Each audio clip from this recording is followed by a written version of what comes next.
আমি ভিক্ষা চাই এই সংসদের কাছে। যে মুহূর্তে আমাকে অনুমতি দিয়েছেন কথা বলার জন্য, ঠিক সেই মুহূর্তে আমার দেবিদ্বারে 3 জন তরতাজা মানুষ কিছুক্ষণ আগে মৃত্যুবরণ করেছে এবং তাদের এখন জানাজার প্রস্তুতি নিচ্ছে। এবং এটি দেবিদ্বারের প্রতিনিয়ত ঘটনা। বাংলাদেশে কোনো সড়ক নেই, বিভাগীয় শহরের 2টা বিভাগীয় শহরকে যুক্ত করেছে, কিন্তু সেই রাস্তার প্রশস্ত হচ্ছে মাত্র 18 ফিট। মাননীয় স্পিকার, আমি কুমিল্লা এবং সিলেট মহাসড়কের কথা বলছি। মাননীয় স্পিকার, কুমিল্লা এবং সিলেট মহাসড়ক যেটা ময়নামতি, দেবিদ্বার, জাফরগঞ্জ, কংসনগর হয়ে ব্রাহ্মণপাড়া, কুটিচমুহনী গিয়েছে, এই রাস্তাটা একটা মহাসড়ক, যে রাস্তা দিয়ে 10 লক্ষ মানুষের যাতায়াত এবং যেটা 2টা উপজেলাকে, ব্রাহ্মণপাড়া, বুড়িচং এবং দেবিদ্বারকে সংযুক্ত করেছে। যেখান থেকে চিটাগং থেকে যদি আপনি সিলেটে যেতে হয় অথবা সিলেট থেকে যদি চিটাগংয়ে আসতে হয়, একমাত্র রাস্তা যেটা মাত্র মাননীয় স্পিকার 18 ফিট।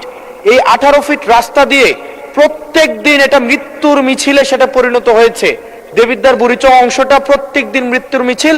কেবল এই মাসটাই 23 জন মানুষ মৃত্যুবরণ করেছে এই সড়কে দুর্ঘটনায়। মাননীয় স্পিকার, আমরা যখন মন্ত্রীদের মহোদয় বা প্রশাসনের সাথে কথা বলি, এটা হচ্ছে এক ধরনের প্রশাসনিক জটিলতায় আজকে দীর্ঘ 10-12 বছর এখানে কোনো ধরনের কাজ হচ্ছে না।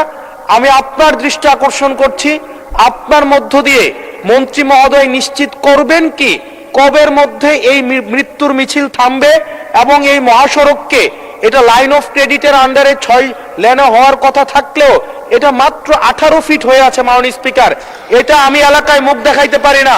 এলাকার আমাকে এখন বেঁধে রাখবে। মাননীয় স্পিকার, আপনার মাধ্যমে মন্ত্রী মহোদয়কে যদি আপনি একটা রুলিং দিতেন এই বিষয়ে, যেন উনি যথাযথভাবে ব্যবস্থা নেয়। এই রাস্তাটা 10 লক্ষ মানুষের প্রাণ বাঁচাবে। মাননীয় স্পিকার, আমি আপনাদের কাছে ভিক্ষা চাই, এই রাস্তাটাকে প্রশস্তকরণের জন্য দ্রুত এটার আপনারা ব্যবস্থা নেবেন।